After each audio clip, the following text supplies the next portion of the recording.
Economía de bolsillo. Economía de bolsillo. Promediando la semana. Le damos una vuelta más al análisis de la política y la economía en la radio de la universidad. Un programa impulsado por la Facultad de Ciencias Económicas de la UNER. Facultad de Ciencias Económicas de la UNER.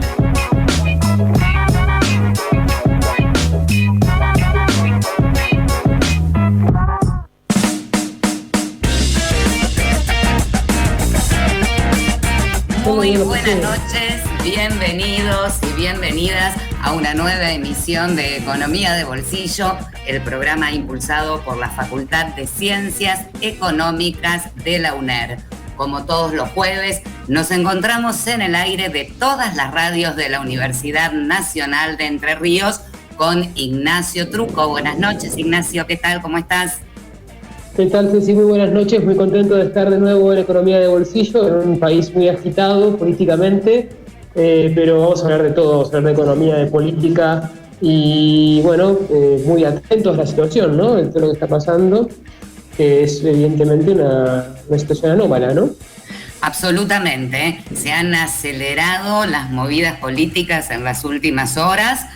Bueno, como sabemos, ayer con la presentación de la disponibilidad de la renuncia del ala de funcionarios y ministros que responden a Cristina Fernández, y hace un ratito nomás con la publicación de una carta abierta de Cristina Fernández, por demás de polémica, podríamos decir. Con nosotros, también como siempre, Claudio Coronel. ¿Qué tal, Claudio? ¿Cómo estás? Hola, Ceci, Igna, ¿cómo están? Sí, realmente hablábamos recién, antes de arrancar, me desconecté 5 minutos, cuando volví ya había explotado otra bomba, así que sí, programa súper interesante, vamos a discutir de todo un poco hoy. Vieron, a veces parece que la historia se detiene y de golpe empieza de nuevo y agitada. Gaby Weidman, ¿cómo estás? Sí, Igna, Claudio, ¿cómo andan? También muy lindo programa para el día de hoy, con una situación bastante interesante para hablar. A veces la podemos tildar de interesante y también de angustiante por momentos, porque estas crisis también tienen sus costos para la ciudadanía, ¿no? Sí, es importante. Interesante para seguir, preocupante también. Vamos a tener, como siempre, entrevistas, invitados. Nos quedamos hasta las 21:30 por todas las radios de la Universidad Nacional de Entre Ríos. Si les parece, chicos, vamos presentando los temas que trajimos para esta noche. Igna. Esta noche voy a hablar un poco sobre exportaciones, sobre los complejos exportadores a nivel territorial, la participación de distintas provincias, que creo que también nos puede dar una idea para matizar los desequilibrios políticos y económicos que existen en nuestro país, donde muchas veces las cámaras están puestas en la ciudad de Buenos Aires, no solamente las cámaras, sino también buena parte del consumo y el uso de los recursos producidos en otras provincias. Así que vamos a hacer un balance de la estructura económica regional desde el punto de vista de las exportaciones. Claudio, ¿qué nos trajiste? Bueno, el martes salió el dato de la inflación minorista, un dato podremos considerar positivo, pero ya vamos a desmenuzarlo y charlar un poquito a ver qué hay adentro de ese dato y bueno, qué podríamos llegar a esperar a fin de año. ¿Y Gaby Weidman? Hay unos datos de coyuntura industrial, pero que también hablan un poco de la situación de la agenda de exportación a partir de una encuesta que sacó la Unión Industrial, que hay bastantes cosas para comentar al respecto, un poco vinculado con lo que va a comentar Eric. Bueno, yo traje algunos datos en relación a las estimaciones para la campaña 2021-2022 de la Bolsa de Cereales de Buenos Aires. Un dato a destacar, vamos a tener la menor área de siembra de soja en 15 años. Y la soja cae por 6ª campaña consecutiva, y el que crece, y eso es bueno, es el maíz. Estamos en Economía de Bolsillo. Está con nosotros ya conectada nuestra primera invitada de la noche, una amiga del programa, Victoria Lambruschini, economista, docente, investigadora de la Facultad de Ciencias Económicas de la UNER, nuestra especialista en temas presupuestarios, y bueno, la llamamos cada vez que queremos hablar de estas cosas a Victoria. Vamos a conversar sobre la presentación del presupuesto nacional para el año que viene, y en este clima que, como comentábamos, está políticamente bastante tenso y enrarecido. Buenas noches, Victoria, bienvenida a Economía de Bolsillo. Buenas noches, ¿cómo les va? Gracias por la invitación. ¿Cómo estás, Vicky? Gracias a vos por atendernos y por dedicarnos un ratito. Bueno, igual en realidad le quiero pinchar el globo de antemano porque en realidad ha pasado, bueno, no es casual, digamos, en el cuadro que ustedes estaban comentando, digamos, de tensiones políticas, crisis político-institucional, diría yo. Excepcionalmente no se han dado a conocer el detalle del presupuesto. El ministro lo ingresó en la Cámara de Diputados, pero no está disponible para la consulta del público en general. Por ley, el presupuesto debe ser enviado antes del 15 de septiembre, con lo cual, a más tardar el 15 de septiembre ya se conocen, digamos, ya está disponible una versión digital que la puede consultar cualquier ciudadano. Y bueno, y en estas circunstancias, bueno, saben que recién se envió ayer a última hora del día el presupuesto. Entonces lo que hay son algunos trascendidos, digamos, de la prensa y algunas cuestiones que ya se manejaban respecto sobre todo a las proyecciones macroeconómicas y algunas definiciones generales. Así que bueno, eso es todo lo que contamos en este año, por eso más que, bueno, les comento esas cosas también, pero me parece que por ahí es interesante poner en perspectiva, digamos, qué significado tiene cuando el Ejecutivo eleva un proyecto, digamos, y las condiciones que se deben dar para que ese proyecto finalmente sirva a los fines para lo que está previsto en tanto instrumento, digamos, de gobierno y de programación, de control también por parte del propio Poder Legislativo, pero también de la ciudadanía. Es decir, que es los fines para los cuales ha sido pensado en definitiva el presupuesto y el hecho de que tenga carácter público. Vicky, hay algunas cuestiones que, por un lado, te iba a preguntar qué es lo que se fue trascendiendo, si sabés, y si eso te da alguna idea más o menos cierta o todavía es muy, muy especulativo y no vale la pena entrar en eso. Y por otra parte, por lo que respecta a la publicación de los datos, tengo entendido de que se está haciendo un esfuerzo, digamos, desde hace muchos años por intentar mejorar la comunicación del presupuesto. ¿Eso es así? ¿Cómo lo ves? Yo he entrado, digamos, a fijarme y algo han cambiado las cosas, es más sencillo, digamos, ¿no? Pero me gustaría saber qué opinas vos. Sí, bueno, primero hay que decir que todos los avances que ha habido en los últimos años, más que por una cuestión de transparencia, que es digamos, en Argentina cuando se reformó la administración financiera del Estado, que fue a principios de los años 90, y creo que mucho tiene que ver con el grupo de especialistas y técnicos que trabajaron en esas áreas y en todas las áreas vinculadas, digamos, a la Secretaría de Hacienda. El tema de la transparencia está por una, digamos, concepción que tiene ese, digamos, conjunto de tecnócratas, por decirlo de alguna manera, ha sido una constante. Creo que lo que más ha favorecido, digamos, la accesibilidad ha tenido que ver con la tecnología. Seguramente vos por ejemplo, la Oficina Nacional de Presupuesto desde hace más de 2 décadas publica todos los años, después que se aprueba la ley, una cosa que se llama el presupuesto ciudadano, que es como una especie de resumen sobre lo que aprueba el Congreso, cómo está compuesto el presupuesto, explicado de manera sencilla para cualquier persona común que ni siquiera debe saber de economía. Bueno, y la información siempre está disponible online desde que hay páginas web, etcétera. Y en los últimos años incluso ha habido un avance que para nosotros, investigadores, analistas más, digamos que tenemos interés por ahí en conocer los microdatos, están disponibles en línea. Eso ha tenido que ver con la migración completa a formato en línea del sistema de información financiera del Estado. Es decir, pensemos que el presupuesto antes, es decir, había una época donde se hacía directamente con papel, virome, digamos, y calculadoras manuales, el presupuesto. Después con la llegada, digamos, de las computadoras, eso se fue sistematizando, pero bueno, eran, digamos, ¿cómo decirlo? Eran sistemas locales. Entonces con la llegada de Internet se fue haciendo una migración por etapas, digamos.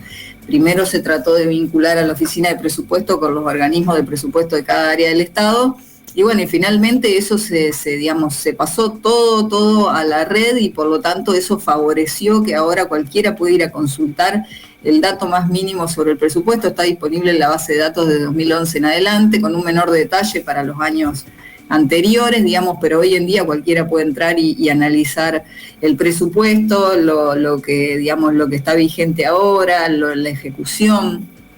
Eso es muy importante.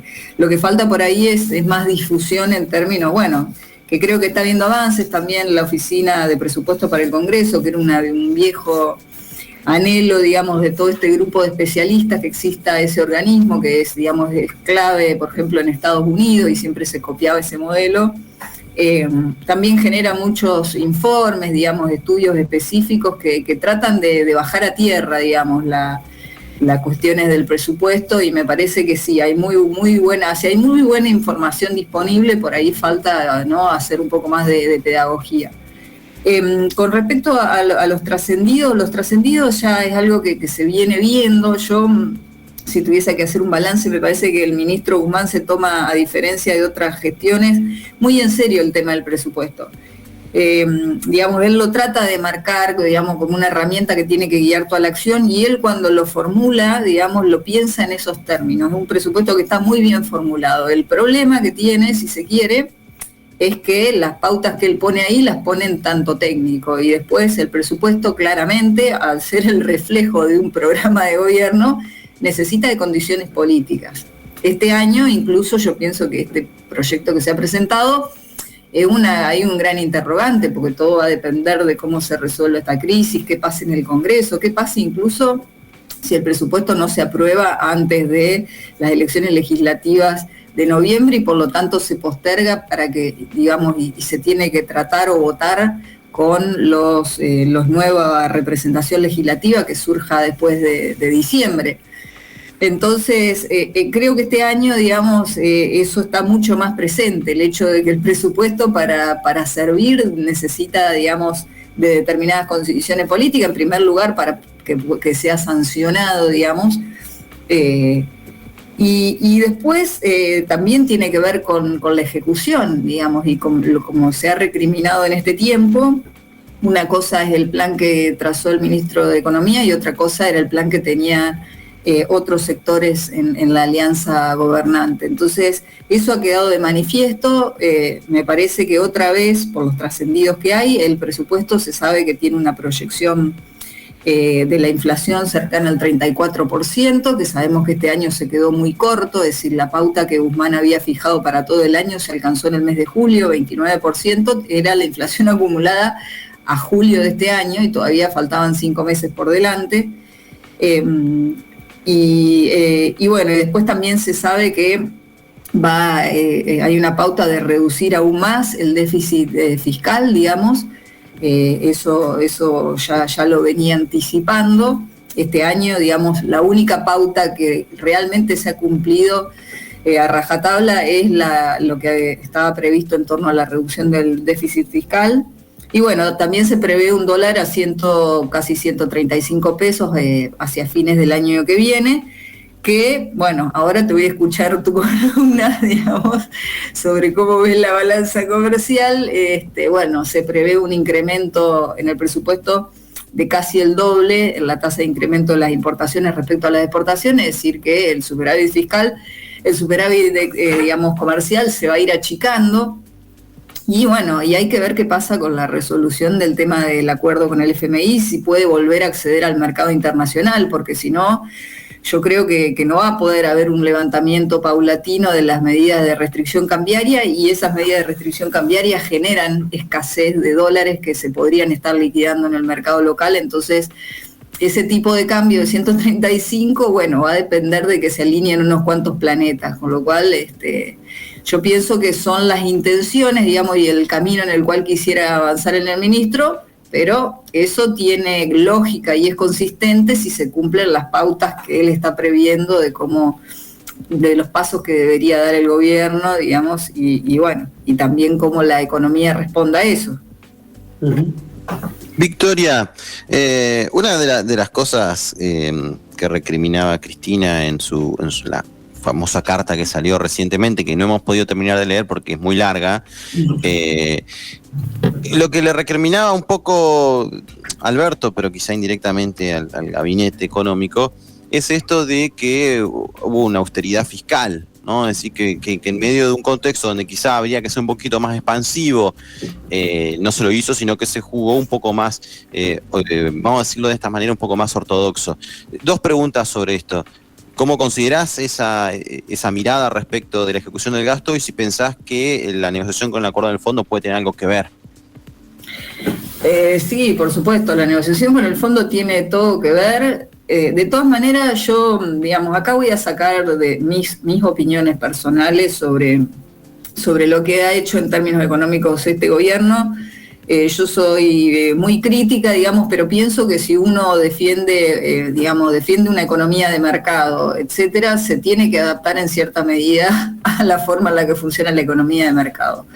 Nosotros cuando analizamos la austeridad de Guzmán, y esto me parece lo que a veces, incluso, digamos, porque opina gente que digamos, que son economistas, son profesionales, saben perfectamente que esto es así.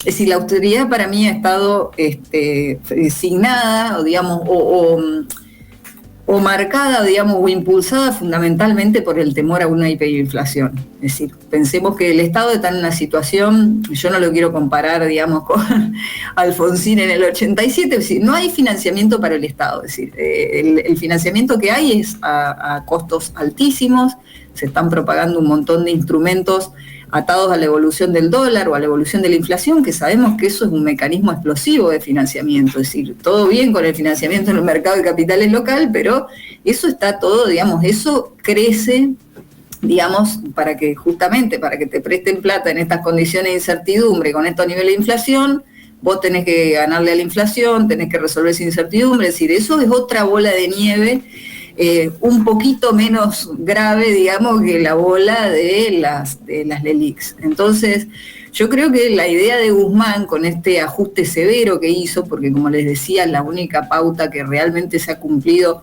para que se den una idea, digamos, el último dato disponible de ejecución del presupuesto, pues en la segunda mitad del año seguramente esto retroceda un poco, pero Guzmán había reducido al 50% el déficit presupuestario respecto al mismo mes del año anterior. Es decir, había cumplido 100% con su objetivo de reducir el déficit del Estado. Y eso se hizo básicamente al costo de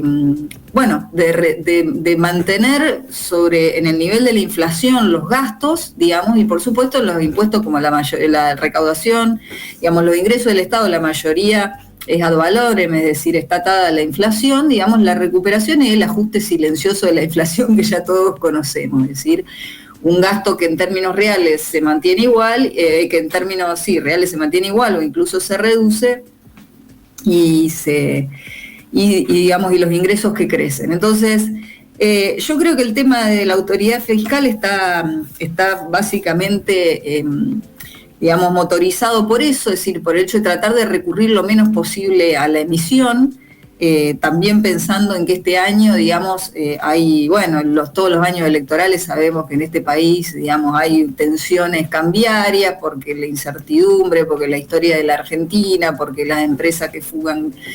Entonces, yo, digamos, Guzmán para mí se lo pinta más heterodoxo de lo que es. Para mí Guzmán es bastante ortodoxo, pero dentro de su ortodoxia me parece que esto no tiene nada que ver con la ideología, tiene que ver con el hecho de cómo funciona una economía de mercado y que la emisión en un cuadro de falta, digamos, de déficit, que vos no lo podés resolver hoy porque no podés reducir gastos en esta situación social de la Argentina, es imposible hacer eso. De hecho, se han reducido partidas, digamos, y eso ha tenido un impacto social terrible, es decir, el IFE, digamos, que tenía todo un costo, etcétera, es decir, pero, eso ha tenido un impacto social gravísimo. Muchos dicen esto de lo que explica el resultado de las elecciones, pero digamos, más allá de las elecciones o qué le pase al gobierno, hay gente que literalmente, digamos, está en una situación crítica, es decir, y sabemos que esa porción de la población es muy grande, entonces no podés achicar los gastos, tus ingresos tampoco van a crecer mucho, porque es una economía que no está, digamos, creciendo, está saliendo, se está recuperando del pozo en el que nos caímos el año pasado, y a la vez no tenés acceso al financiamiento. Entonces la única que te queda es la emisión, pero la emisión no es inocua. Entonces yo creo que es cierto, Guzmán hizo un ajuste muy importante en el primer semestre del año, sobre todo, digamos, y eso lo ha hecho para tratar de recurrir a la emisión. Por eso también es una señal para quienes lo tienen que financiar los mercados voluntarios. Pero yo creo que también se anticipa a la negociación con el FMI, porque este FMI también, si se lo pinta más heterodoxo de lo que realmente es, el FMI es el FMI, digamos, es el Banco Internacional que maneja los grandes países del mundo, que está, digamos, para garantizar que las deudas se paguen. Entonces, yo creo que sí, tiene una visión más humanitaria que ahora, que no sé qué, pero el pedido de reformas estructurales va a estar, etcétera. Entonces, yo pienso que la explicación gira básicamente en torno a eso y que Guzmán se ata a la perspectiva del acuerdo como en el FMI, como, digamos, como un paso imprescindible. Y creo que en eso, digamos, a pesar de todas las diferencias, hay un acuerdo general en el Frente de Todos. No olvidemos que Cristina ha sido la primera, digamos, que ha salido a tomar posición sobre esto, diciendo que los DEC no los vamos a usar para planes sociales ni nada, se tienen que usar para pagar estos vencimientos que forzosamente tenemos que pagar porque no hemos renegociado. Digamos, y la historia del kirchnerismo también, la cuestión con los mercados internacionales, yo creo que es bastante claro, es decir, hay un discurso de anti no sé qué, pero digamos, en los momentos críticos nunca hubo una política de patear el tablero, ni mucho menos, y no creo que lo tengan en perspectiva ninguna de las partes que integran el Frente de Todos en este momento. De hecho, ayer Cristina, después de todos los dichos, digamos, llamó creo que más que para una señal para los mercados, para decirle a Guzmán, yo no estoy pidiendo tu renuncia, que creo que es una señal. Vicky, como para cerrar, pero para que la gente entienda, porque este contexto que vos planteabas de una virtual posibilidad de que se patee la negociación del presupuesto hasta que asuman los nuevos legisladores y en un contexto adverso para este gobierno, digamos, ¿cuál podrían ser las implicancias? Y en este sentido te pido que le expliques a la gente que implica que no te aprueben un presupuesto, ¿no? Y qué implica el presupuesto para un gobierno. Bueno, primero yo creo que sí, digamos, la oposición me parece que está mucho más comprometida, es decir, con mantener la calma, dar señales. Sabemos que es mucho más afín a todo el mundo financiero, de los negocios, etcétera. Entonces no veo que la oposición no le vaya a aprobar el presupuesto que le manda el gobierno, y mucho menos si ese presupuesto lo manda Martín Guzmán. Es decir, si estuviese en el Ministerio de Economía, no sé, Vallejo, tal vez esperarían a diciembre para votárselo, pero no creo que vaya a ser así. O sea, no veo que la oposición vaya a ser un obstáculo para votarlo. Hay que ver qué pasa con el Frente de Todos, digamos. Yo no creo tampoco que la alianza se vaya a romper, ni mucho menos, pero bueno, me parece que la discusión en el Congreso tiene que ver sobre todo con que hay muchos cabos sueltos como para votar el presupuesto ahora. Entonces yo veo que el debate del presupuesto se va a ir más a fin de año, sobre todo porque falta tomar varias definiciones, digamos, en cuanto a la orientación. Con respecto a si un presupuesto no se vota, bueno, en Argentina, en principio, digamos, tenemos un régimen más flexible que el que hay en otros países. No sé si recuerdan que hace un tiempo, digamos, en Estados Unidos, digamos, había toda una situación de parálisis. Llega un momento en otros países donde si vos no tenés presupuesto autorizado por el Congreso, directamente tenés que bajar la persiana de todas las oficinas públicas, no podés pagar sueldo, no podés comprar ni un alfiler porque no estás autorizado. En Argentina no es así, el presupuesto se prorroga el presupuesto vigente, lo que sí hay ciertos gastos y partidas que vos, si no pasas por el Congreso, no los tenés, pero todo lo que tiene que ver con el funcionamiento básico del Estado no se suspende el pago de la seguridad social. Es decir, por ahí lo que sí está limitado, bueno, son todas las operaciones de deuda, todos los fondos más que se usan de manera más discrecional. Finalmente, digamos, ya que estamos cerrando, me parece, digamos, que una de las grandes cosas que va a ser interesante conocer de este presupuesto cuando se conozca el documento que envió Guzmán al Congreso es justamente qué está previendo el el presupuesto respecto al manejo de la deuda, digamos, y qué impacto están teniendo estos nuevos instrumentos del mercado local y en pesos en términos financieros, ¿no? Todas estas cláusulas de ajuste, el dólar link, los atados a la evolución de la inflación, etcétera. Muchísimas gracias, Victoria. Muy clara como siempre. Un placer escucharte. Muchas gracias a ustedes, que tengan buen programa y me quedo escuchándolos. Bueno, muchas gracias. Era Victoria Lambruschini. Estamos en Economía de Bolsillo. Vamos a la primera pausa de esta noche y enseguida volvemos por todas las radios de la Universidad Nacional de Entre Ríos. Economía de Bolsillo en Twitter. @FCECO-UNER. Facebook, Facultad de Ciencias Económicas, UNER. Instagram, @FCECO.UNER. Economía de Bolsillo.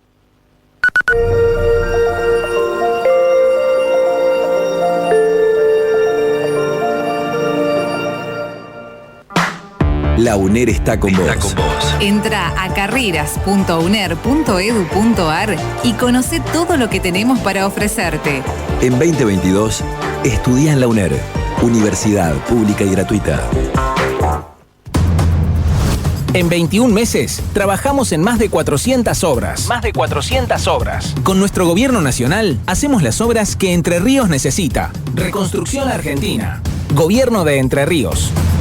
Programación 2021 en Radio UNER. Tu lugar se escucha. De lunes a viernes a las 10, la mañana de la radio de la universidad suena a 3 bandas. En simultáneo desde nuestras 3 emisoras en Paraná, Concordia y Concepción del Uruguay, juntas para analizar la realidad con perspectiva universitaria a través de un importante equipo de profesionales. Lunes a viernes, 10 de la mañana.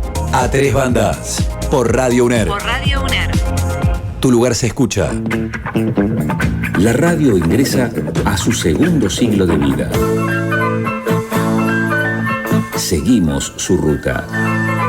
15ª Jornadas Universitarias, la radio del nuevo siglo. Desde el 30 de septiembre hasta el 2 de octubre próximo. Te ofrecemos todos los detalles a través de esta señal.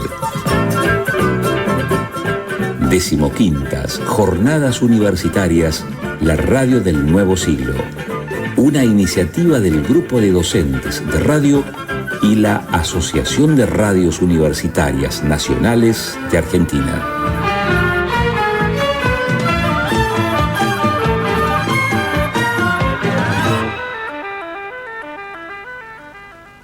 Algunas razones para hacerte el test de VIH.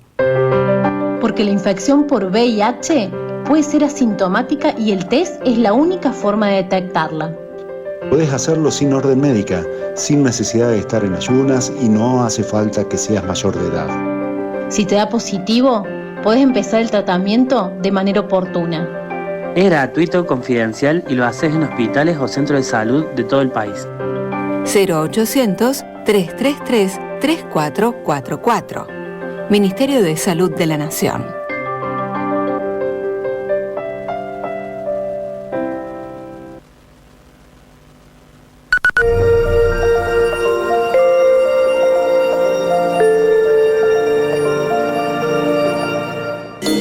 Facultad de Ciencias Económicas. Estás en Economía de Bolsillo. El programa de la Facultad de Ciencias Económicas de la UNER.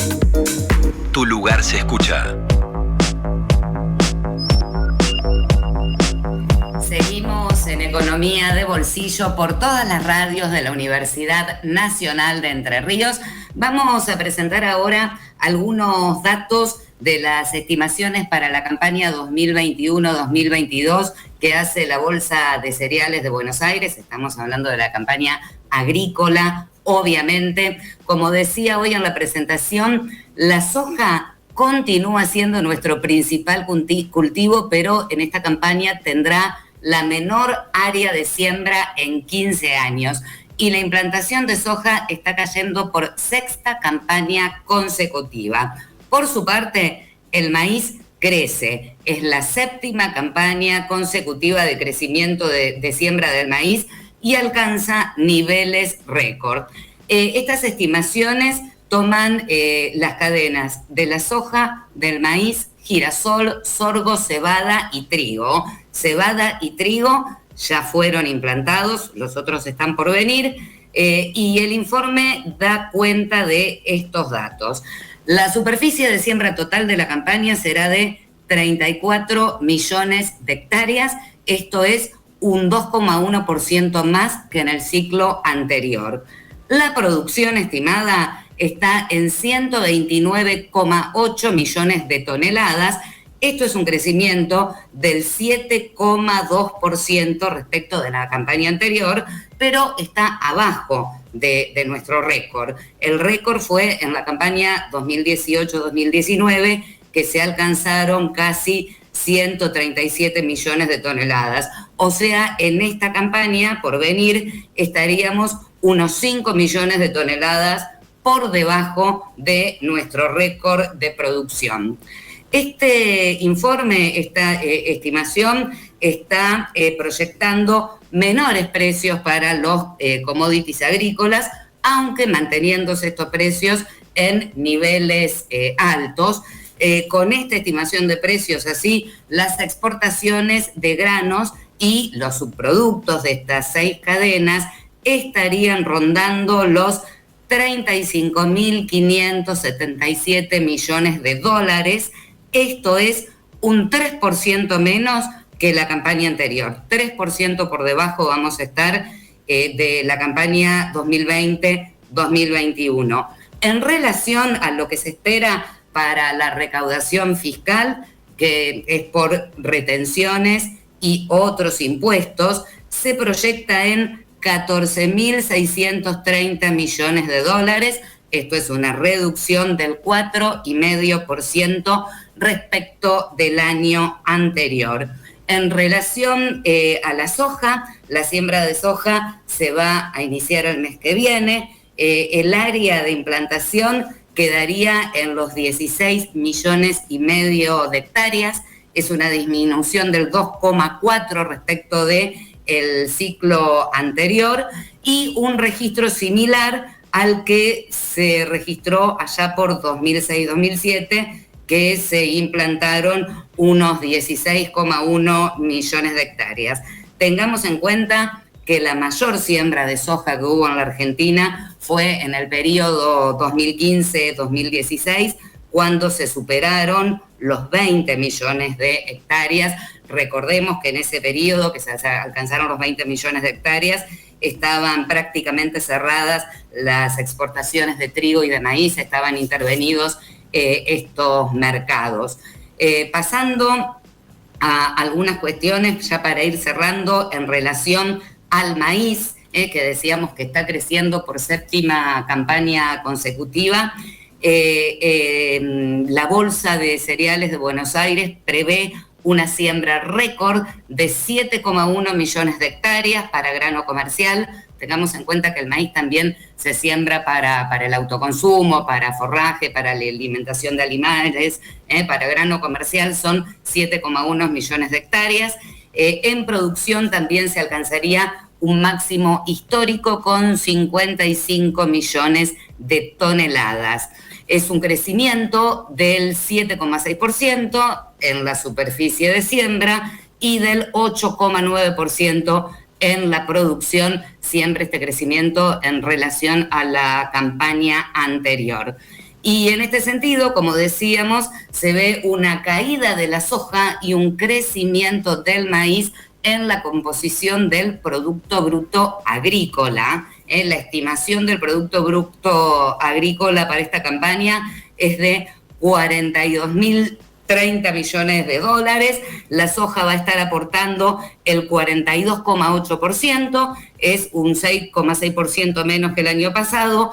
El maíz va a aportar un 40,9%, y si comparamos estos porcentajes con el ciclo 2015-2016, para hacer una comparación, tengamos en cuenta que en ese ciclo la soja aportaba el 58% y el maíz aportaba el 29%. O sea que comparando con este periodo, como decía, del 2015-2016, estamos viendo que la soja pierde más de 15 puntos porcentuales, mientras que el maíz está ganando unos 12 puntos porcentuales. Bueno, hasta ahí los datos para destacar de las estimaciones para la campaña 2021-2022 que hace la Bolsa de Cereales de Buenos Aires.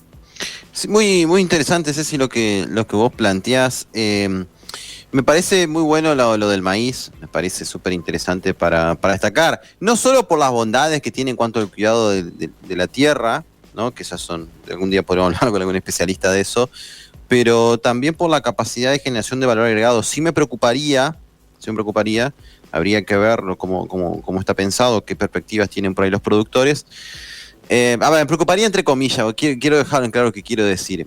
Obviamente que para el lado del ingreso de divisas está buenísimo, pero el potencial que tiene el maíz para convertirse o para agregar valor es muy importante, ya sea por el lado de la alimentación de animales, como también todos los derivados industriales que tiene el maíz, que tiene una gama de productos que se pueden sacar, que es impresionante. Es increíble cómo de ese grano se puede sacar un montón de cosas, desde edulcorante hasta alcoholes, incluso luego de conseguir estos productos, lo que sobra se puede usar para el alimento de animales. Me parece a mí que lo del maíz es muy bueno. Habría que, no sé qué piensan ustedes, de acompañarlo con estímulos industriales al respecto. Sí, ni hablar. Además, si vos ves los datos de maíz por complejo exportador, hoy está en los 3.000 millones de dólares, por ejemplo, en este primer semestre del año, contra los 11.000 millones de dólares que aporta el complejo sojero, ¿no? O sea, como para que nos demos una idea de las dimensiones de ambos complejos. Y es la potencialidad del maíz de crecer en términos de valor agregado en relación al complejo sojero es muy grande. Es muy grande precisamente por lo que marca Claudio.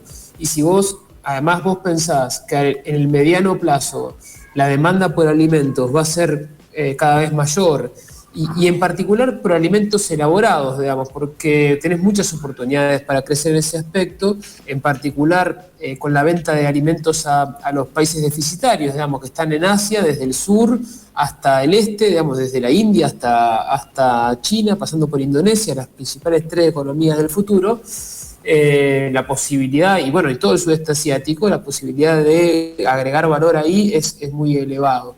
De modo tal de que si esto ocurre es por algo, digamos, no es por una razón casual, sino porque evidentemente el mercado está valorando los productos más complejos en términos de calidad alimentaria y que además le dan margen a la periferia para agregar valor en origen. Porque por una razón muy sencilla, porque no se puede hacer eso en estos países del sudeste asiático, digamos, o en la India o en China. Entonces nos van a requerir necesariamente. Y por lo tanto eso es clave también para pensar las perspectivas a futuro de Argentina, ¿no? Y hace también más lamentable el hecho de que tengamos que atravesar semejante inestabilidad después de una crisis de deuda en la que no podemos terminar de salir, la tercera, digamos, desde la dictadura militar hasta esta parte, y además con la conflictividad política que supone, ¿no?, una crisis de deuda y esos bruscos estancamientos y mega devaluaciones y redistribuciones masivas de ingresos, considerando toda la potencialidad exportadora de nuestro país, ¿no? Así que, interesante es poner en el centro de análisis el maíz como uno de estos aspectos que hacen al desarrollo de mediano plazo desde un punto de vista real, concreto, y no desde la fantasía, ¿no?, de querer convertirnos en Corea del Sur, cosa que no va a ocurrir, digamos, ¿no? Sí, estoy de acuerdo con lo que subrayan Claudio, Igna, en relación a las potencialidades, en relación al agregado valor que da el maíz, y también me parece importante subrayar lo fundamental de ir saliendo cada vez más de lo que en algún momento se planteó como el monocultivo, ¿no? Sobre todo por una cuestión que lo señalaba también Claudio, por una cuestión que tiene que ver con lo ambiental, con el cuidado de los suelos y con pensar la producción a futuro. Sí. Estamos en Economía de Bolsillo, nos quedamos hasta las 21:30 por todas las radios de la Universidad Nacional de Entre Ríos.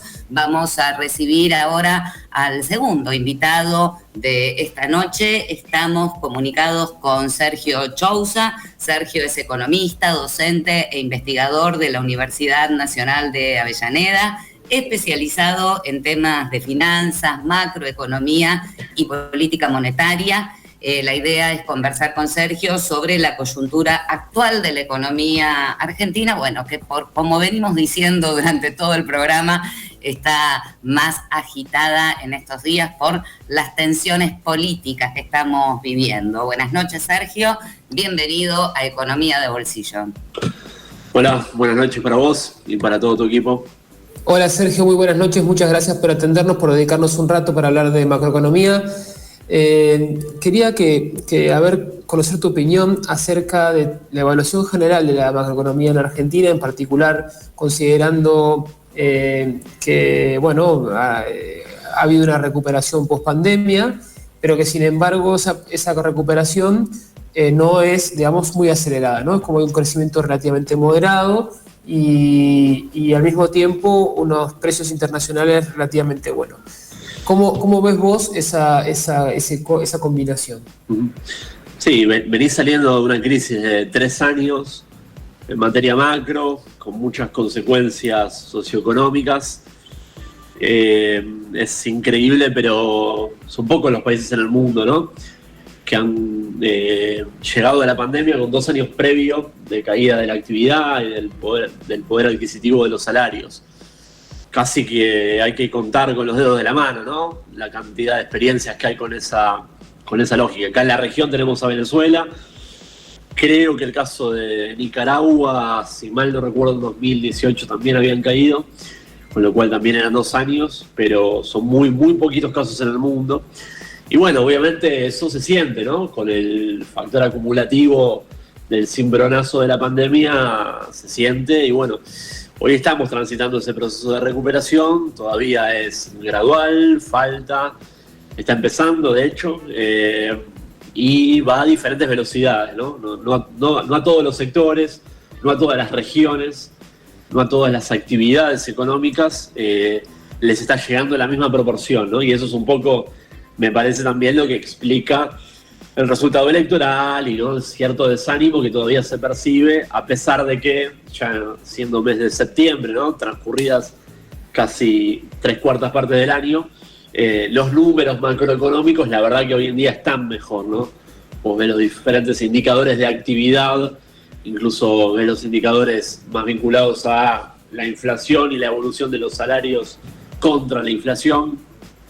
Ves los indicadores macros sobre la evolución de las reservas internacionales, la posición del Banco Central, la posición de financiamiento del Tesoro, la recaudación, y son todas variables que la verdad es que están mostrando una mejoría paulatina. De nuevo, falta mucho, pero se está transitando ese proceso.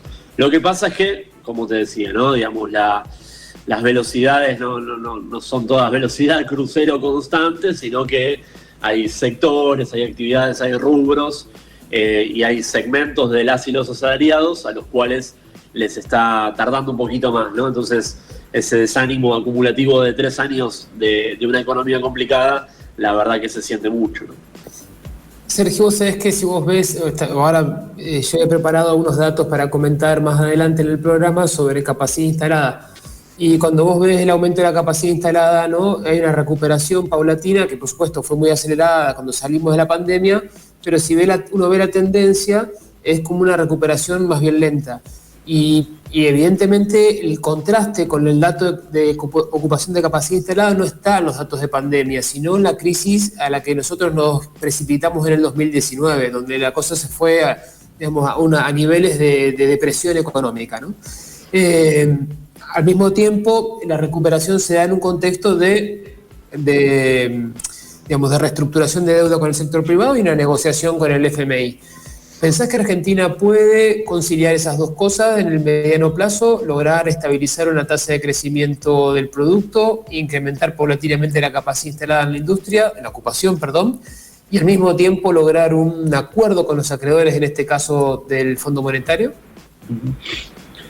Bueno, lo que pasa en materia del sector industrial como un todo, ¿no? con todos sus indicadores de caracterización, uno de los cuales es este que mencionás.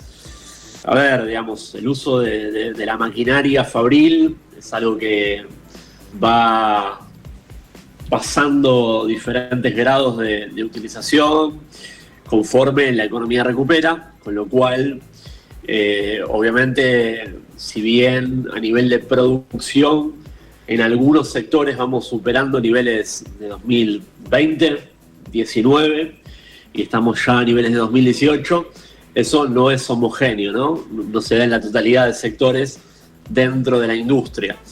Y después tenés características muy idiosincráticas, ¿no? En algunos sectores en particular, no sé, el sector automotriz, por caso, aún en contextos de buen desempeño de la economía y en particular de la industria, tampoco ha tenido un grado de intensividad en el uso muy amplio, ¿no?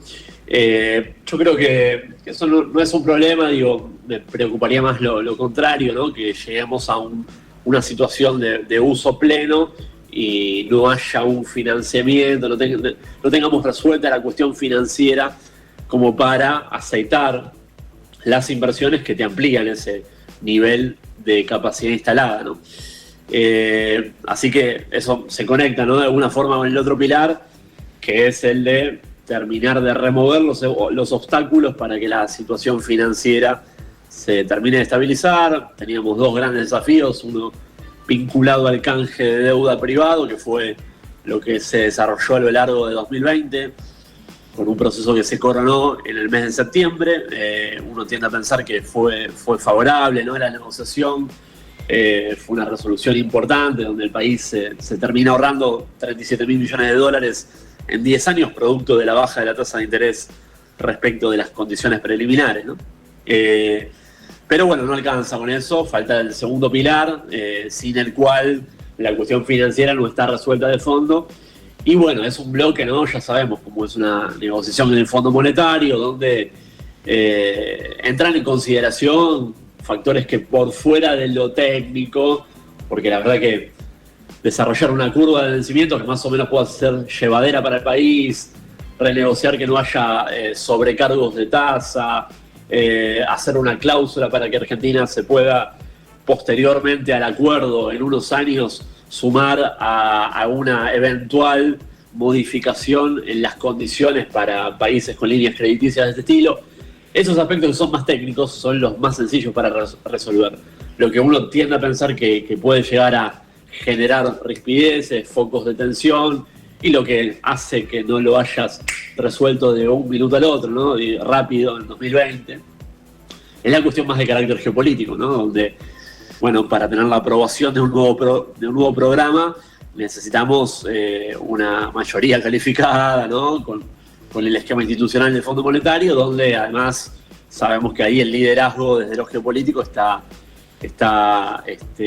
motorizado por Estados Unidos, y bueno, para eso obviamente requiere negociaciones, requiere de un diálogo permanente y también de un compromiso de nuestro país en un ordenamiento macroeconómico, que es básicamente lo que históricamente pidió el Fondo Monetario para validar programas con países emergentes, ¿no?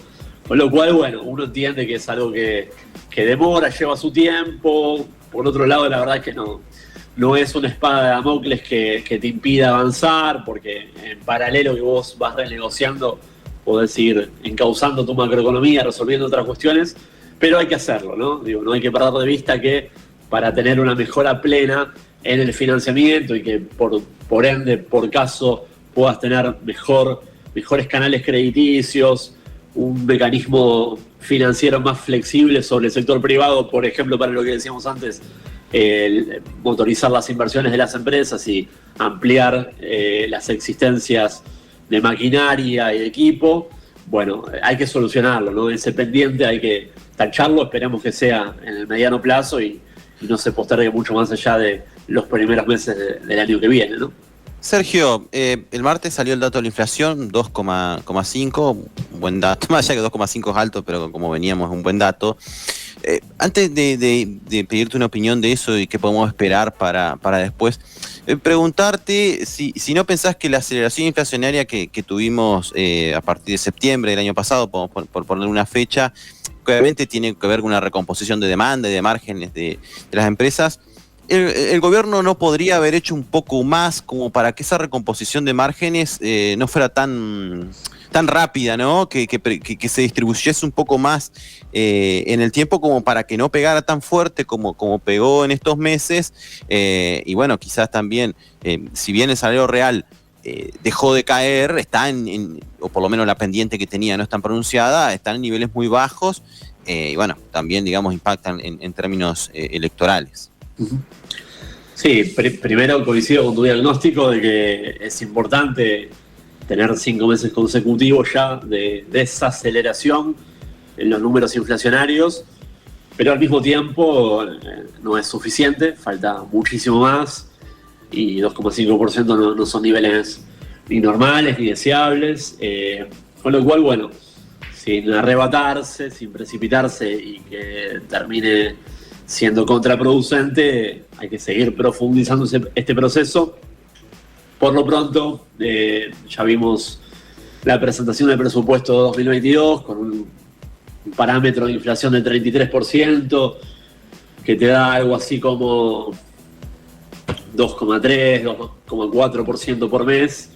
Y bueno, digo, estabilizarse en esa zona no me parece un objetivo monumental, ¿no? No me parece muy agresivo como objetivo para el año próximo, a sabiendas de que ya en la actualidad estamos cerquita, ¿no?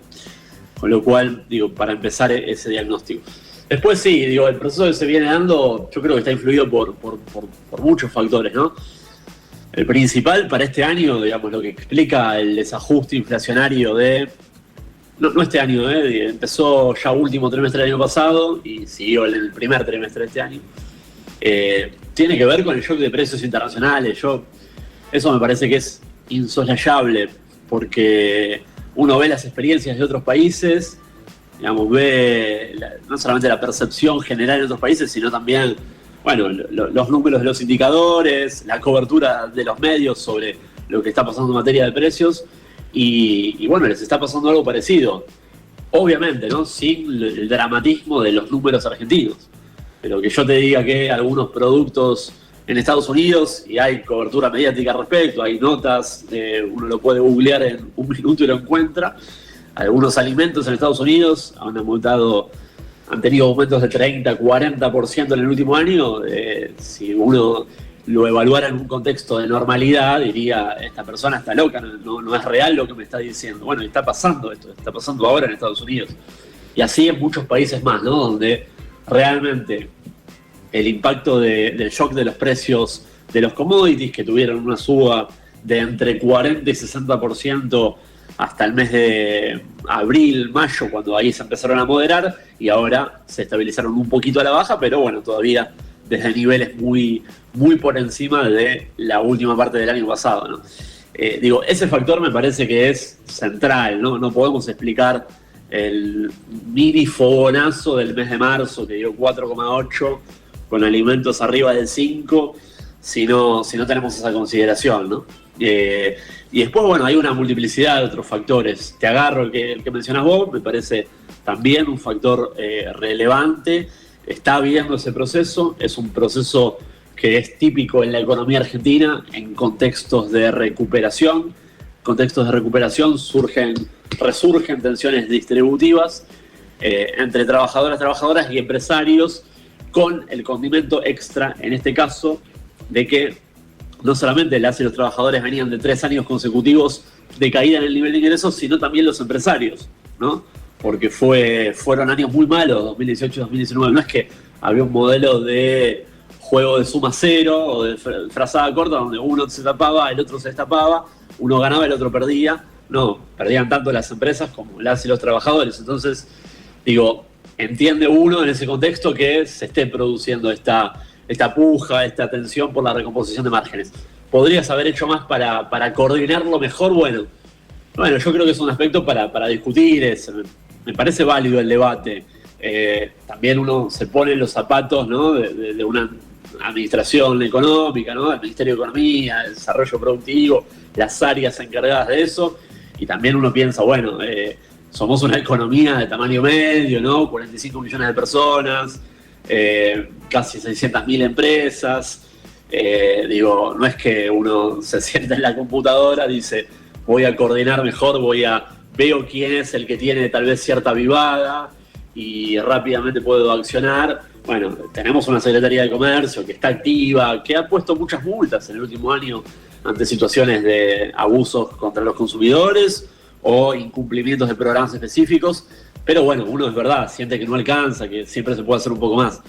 Yo creo que es un debate válido, pero ¿sabes lo que pasa? El problema de fondo es la macro. Si vos tenés resuelta la macro, todo esto queda en un tercer plano, ¿no? Son problemas que resurgen más porque las tensiones macro, que son fuentes generadoras de desequilibrios, algunos de los cuales se expresan en inflación, no están del todo resueltas. Ese me parece que es el problema fundamental, además del shock de precios internacionales que te mencionaba. Una última cortita. ¿Considerás que habría que, digamos, podemos partir de que hubo cierta austeridad fiscal entendida en el contexto, ¿no? Entendemos que tampoco es que estábamos como vos lo planteás, con la macro no estaba para tirar manteca al techo claramente, sumado al contexto recesivo de la pandemia, ¿no? Pero ¿considerás que, dada las circunstancias y quizás el resultado electoral, sería un momento como para inyectar un poco más? ¿O deberíamos seguir con un programa de estas características donde se ha seguido bastante a rajatabla el control del déficit fiscal? Bueno, yo soy un poco reacio a hablar de ponerle títulos grandilocuentes del tipo ajuste, ¿no? Está bien, uno ha leído la carta de la vicepresidenta hoy y entiende que es verdad, hubo cierto exceso, una mirada fiscalista, pero también me parece que hay que bajar la lupa, donde no todas las partidas, ¿no?, del presupuesto de gasto del Estado Nacional tuvieron, una intención de comprimirse y de achicarse. Vos ves las partidas vinculadas a la política social y han crecido por arriba de la inflación. Después, sí, podemos discutir, podrían haber crecido aún más por arriba de la inflación. Y bueno, siempre ahí sí hay una manta corta, ¿no? Sí, tal vez tenés un tema por el lado previsional, donde hay alguna cuestión de arrastre ahí, vinculada a la suspensión de la fórmula de 2019, fines de 2019 también.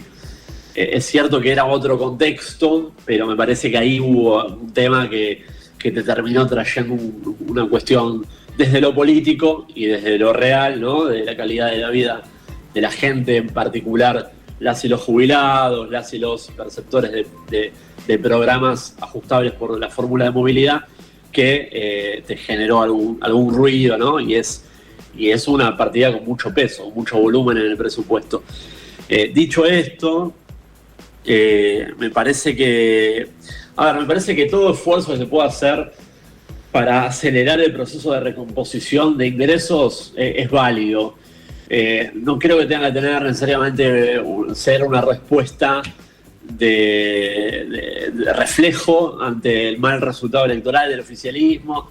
Me parece que eso sería torpe, sería aparte irresponsable y además hasta ingenuo desde lo político. No creo que vayas a recuperar un voto porque, no sé, saques una política donde transfieras a alguien 10.000 pesos y digo, tomá, arreglate, es un bono que te doy y queda ahí en el aire, que es medio como para que me votes. Me parece que sí se puede pensar en mecanismos de refuerzo. Estamos emprendiendo un proceso de recuperación. La economía argentina va a crecer 8% este año. Si seguimos el presupuesto que se presentó el día de ayer, crecerían 4% el año que viene. Y eso necesariamente decanta en una mejora también de los salarios y de los ingresos contra la inflación. Me parece que lo que hay que apostar sobre todo es a fortalecer eso para que la recomposición de salarios pueda ser más robusta, más consistente y no una cosa muy endeble, ¿no? Y ficticia, donde, bueno, haces algo de manera espasmódica por un momento y después pones en jaque, en juego, el proceso que se viene gestando, que es un proceso muy interesante. Me parece que yo soy optimista en el mediano plazo, me parece que hay condiciones para que la macro argentina se encauce, pero bueno, haciendo las cosas bien siempre, ¿no? Cuidando los equilibrios y sin que por arrebatarte por determinado clima de un momento político termines tirándote un tiro en el pie, digo, para ponerlo en esos términos. Después, digo, dicho esto, cualquier medida que dé un impulso y contribuya a tal vez darle un envioncito más a este proceso incipiente de recuperación de los ingresos, en general me parece bien, ¿no? Pero digo, no por el hecho de tirar billetes por el helicóptero en sí, sino por el hecho de que, bueno, hay sectores que en el promedio, ¿no? Que a veces uno dice, bueno, es técnicamente cierto que el promedio de ingresos del sector registrado en Argentina no perdió con este gobierno, perdió solamente 0,1% cuando entre 2018 y 2019 había perdido 20 contra 0,1%. Pero cuando uno dice eso y habla de un promedio, dentro de ese promedio seguramente las y los argentinos que viven en Concordia y que tienen ingresos más bajos están abajo de ese promedio, ¿no? Con lo cual, digo, un envión para fortalecer eso no me parece mal, sí me parecería mal arrebatarse y sin ton ni son tirar billetes por el helicóptero por un mal contexto electoral de un momento muy efímero, ¿no? Muchísimas gracias, Sergio, por compartir tu análisis y esta conversación con nosotros. No, a ustedes y a disposición, y un abrazo grande para toda la universidad y toda la provincia. Gracias, Sergio, un abrazo. Un abrazo para vos. Era Sergio Chousa en Economía de Bolsillo. Seguimos ahora con el comentario de Claudio Coronel. Estás muteado, Clau. Sí, gracias, Ceci. Bueno, sí, comentábamos un poquito con Sergio, adelantábamos, me spoileaba, o como dice la RAE, que digamos, me destripaba un poco lo que iba a decir. Pero bueno, salió el dato efectivamente el martes de la inflación minorista, un 2,5%. Vamos a ser muy, muy concisos con esto. Un dato interesante, o sea, muestra efectivamente la desaceleración que se estaba anunciando, que se decía que se iba a venir. Si bien en parte coincido con Sergio de que hubo un shock de precios internacionales, yo creo que no es la mayor explicación, pero esto es personal. Para mí tiene que ver con recomposición de márgenes no bien manejadas, sobre todo en sectores afines como textiles.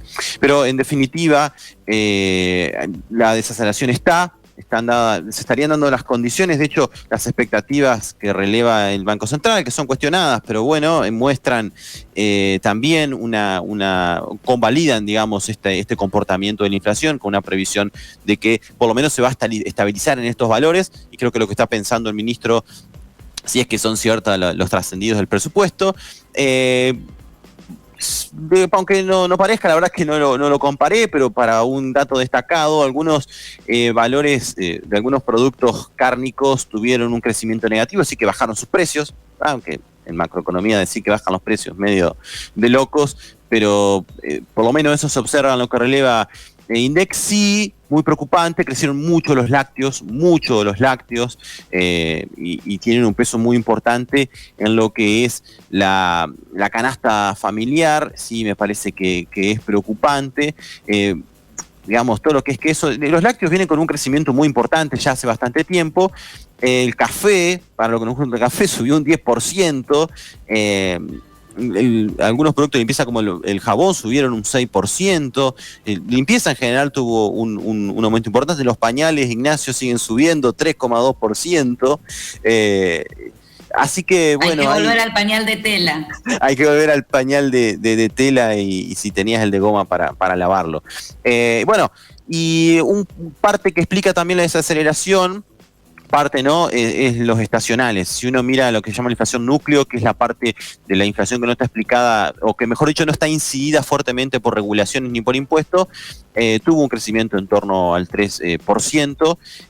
Así que bueno, parecería que hay una desaceleración. No diría que va a seguir con esta pendiente, ¿no? De pasar de un 3 a un 2,5 es importante. pero bueno, por lo menos quizá nos estabilizamos, como yo lo había comentado en otros programas, en valores más bien argentinos, que estamos por ahí acostumbrados y que de algún modo plantearían un techo, ojalá, para empezar a pensar en una desaceleración inflacionaria. Hay mucho para decir, para comentar, pero tenemos muchísima información, muchos más análisis, así que por hoy lo dejamos acá. Muchas gracias, Claudio. Vamos a la última tanda de esta noche y enseguida volvemos con más economía de bolsillo por todas las radios de la UNER.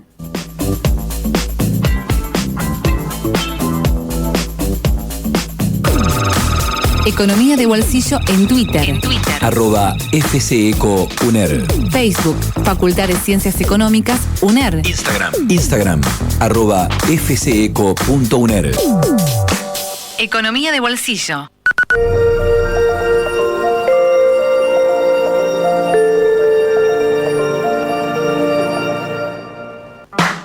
La UNER está con vos.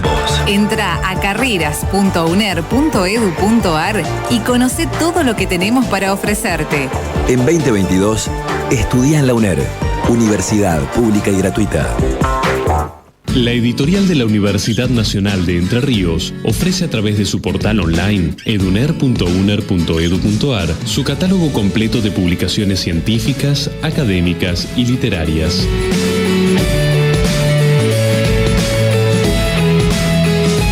Adquiera sus libros online de una manera rápida y segura, ahora también con tarjeta de crédito Visa.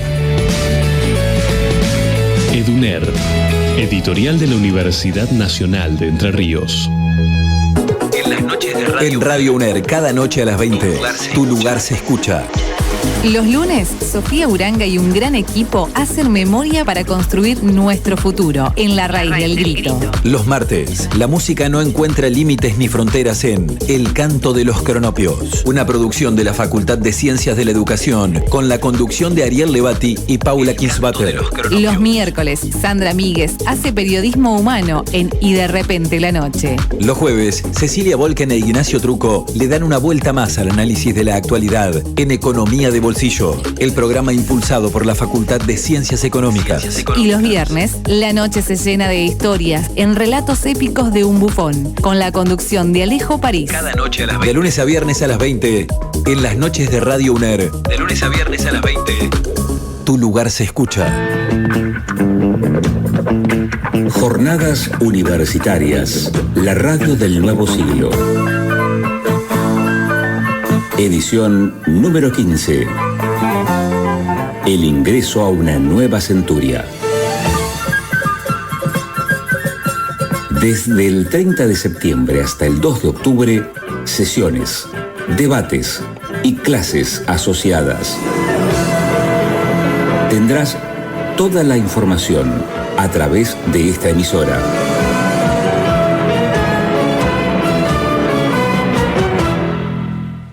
Algunas razones para hacerte el test de VIH. Porque la infección por VIH puede ser asintomática y el test es la única forma de detectarla. Puedes hacerlo sin orden médica, sin necesidad de estar en ayunas y no hace falta que seas mayor de edad. Si te da positivo, puedes empezar el tratamiento de manera oportuna. Es gratuito, confidencial y lo haces en hospitales o centros de salud de todo el país. 0800-333-3444. Ministerio de Salud de la Nación.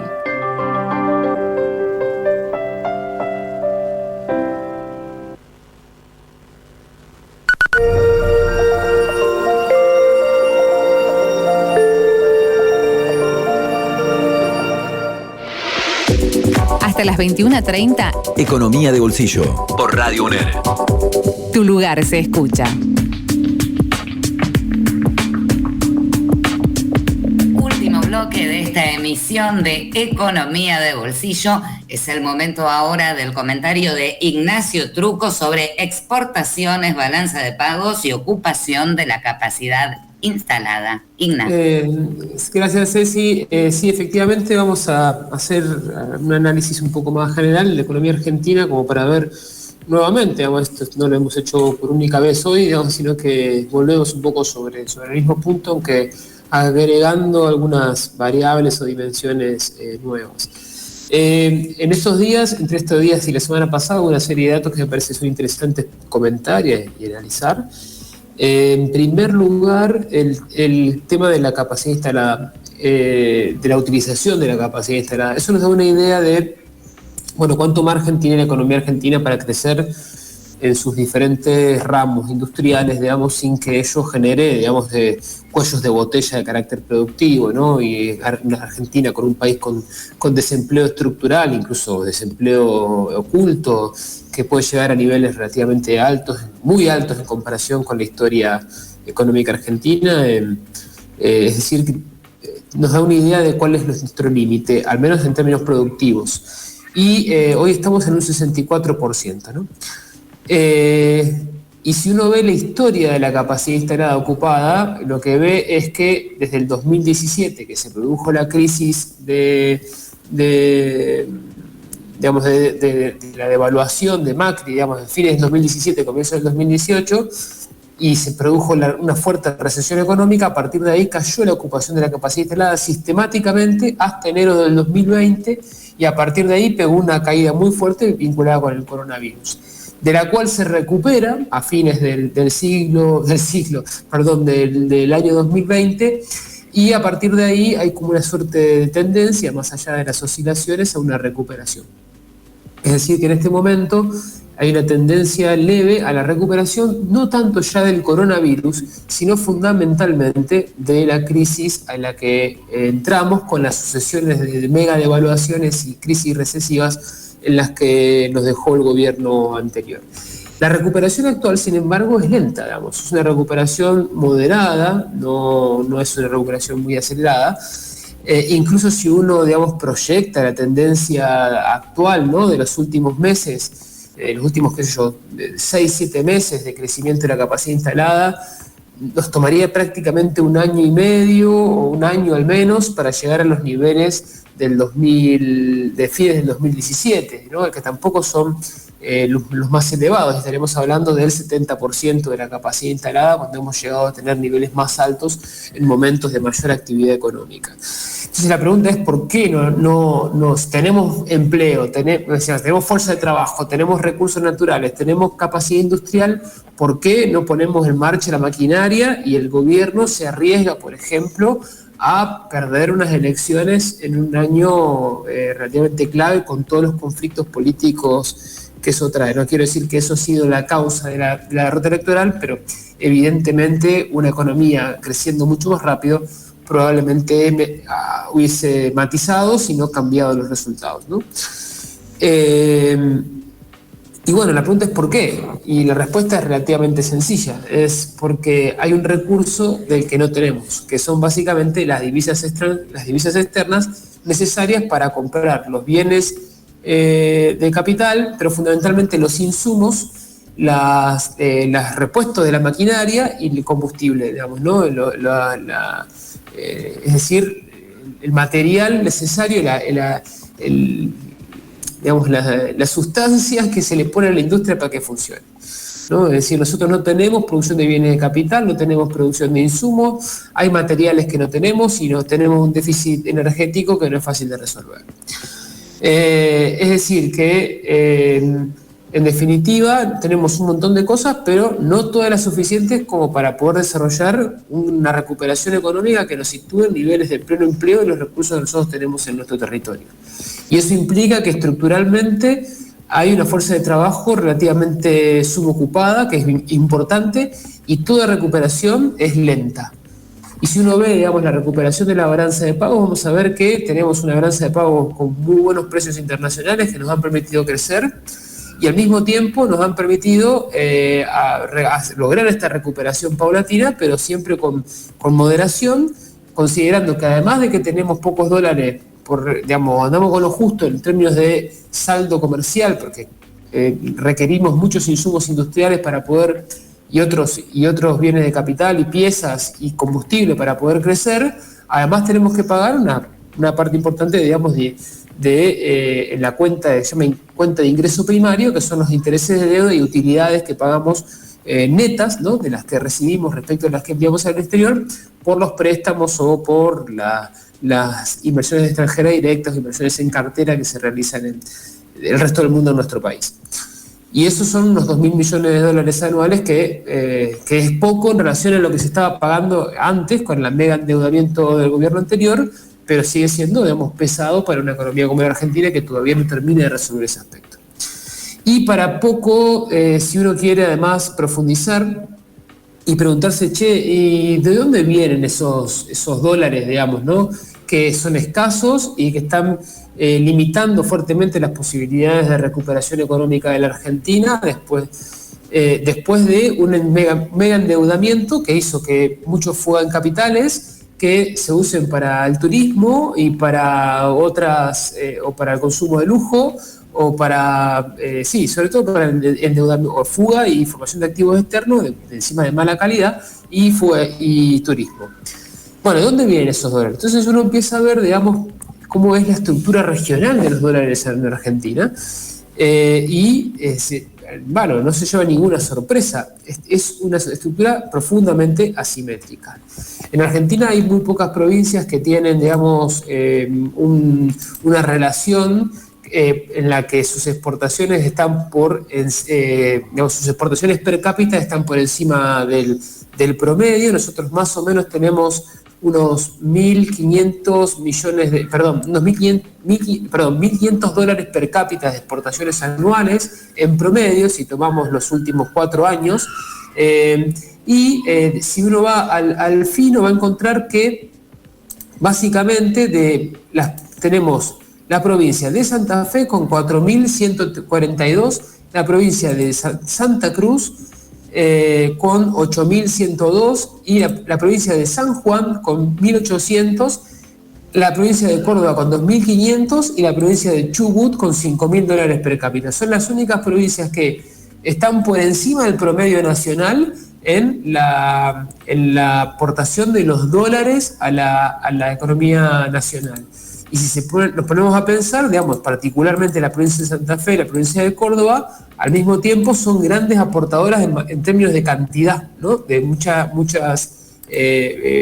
personas, ¿no? Tienen casi 3 millones de habitantes, un poco más Córdoba que Santa Fe, y aportan muchos dólares por persona, lo cual implica un alto volumen, ¿no?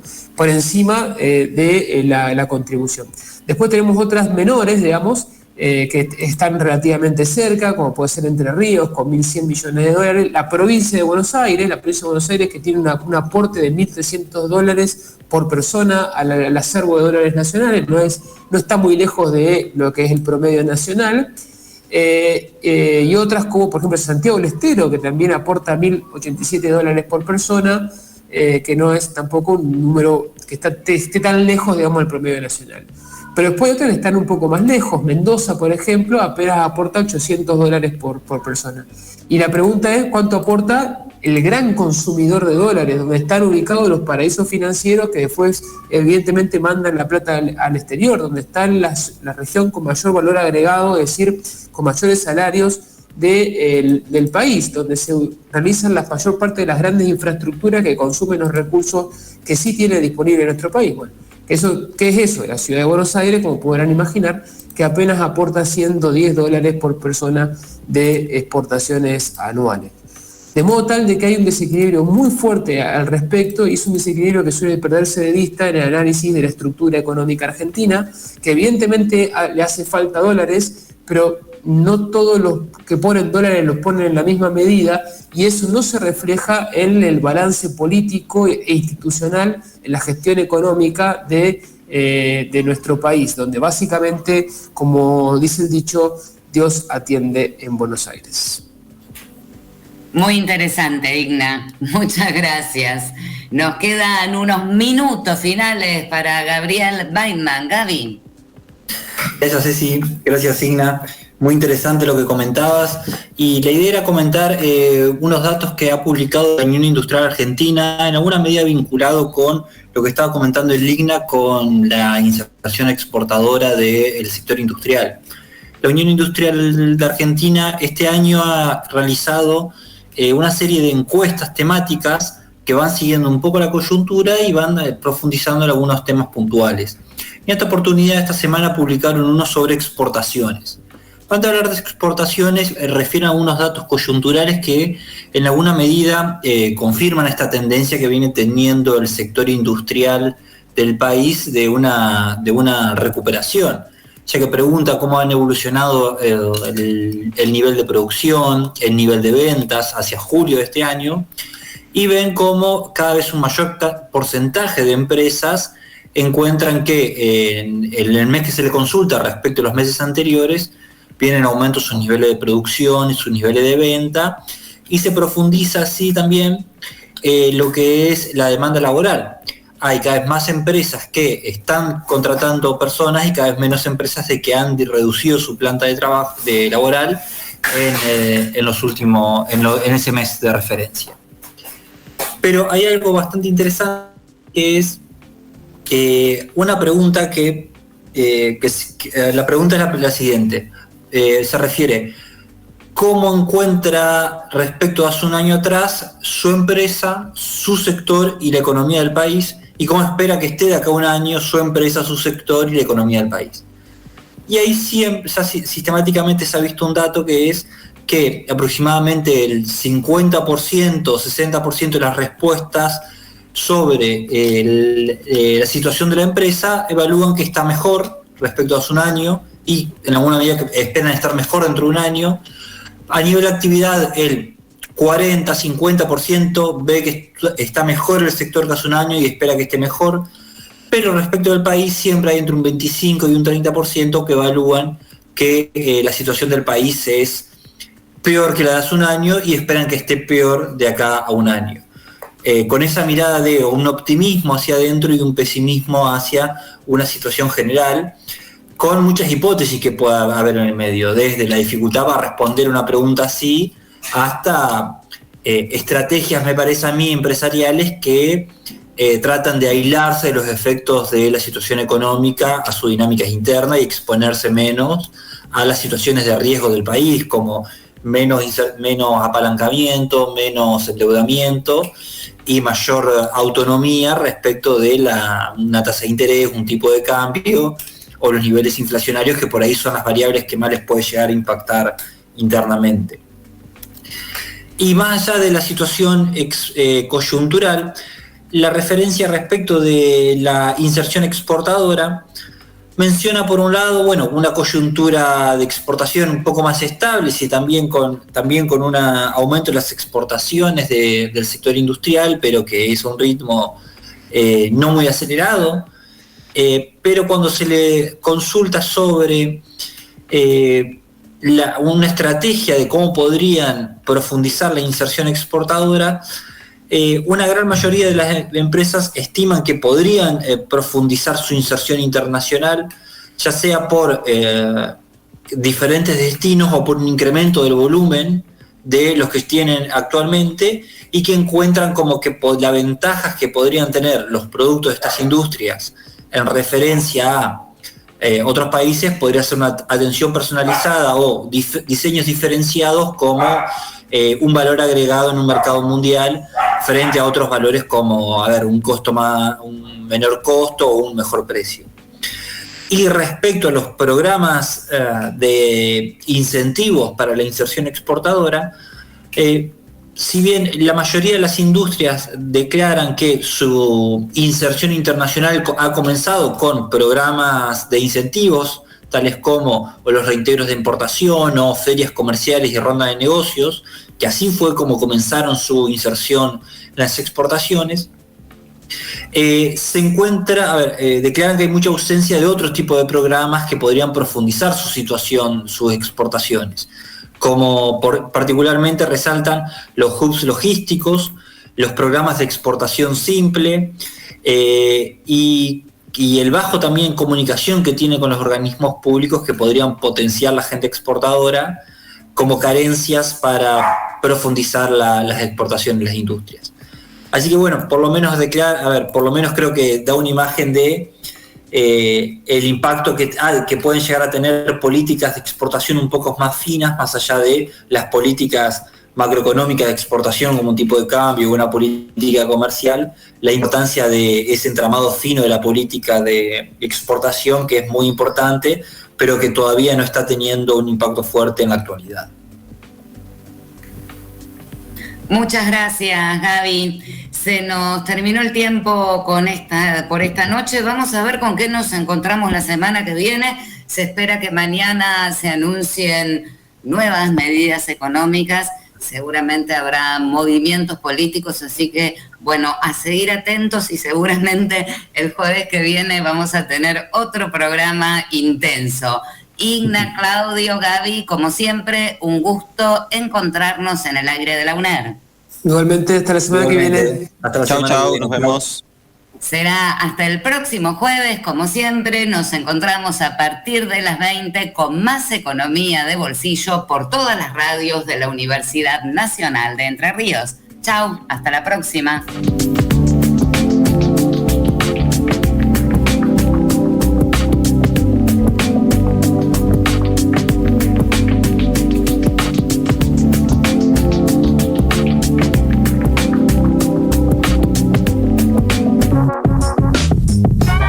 Economía de bolsillo. Economía de bolsillo. Promediando la semana. Le damos una vuelta más al análisis de la política y la economía en la radio de la universidad. Un programa impulsado por la Facultad de Ciencias Económicas de la UNER. Facultad de Ciencias Económicas de la UNER.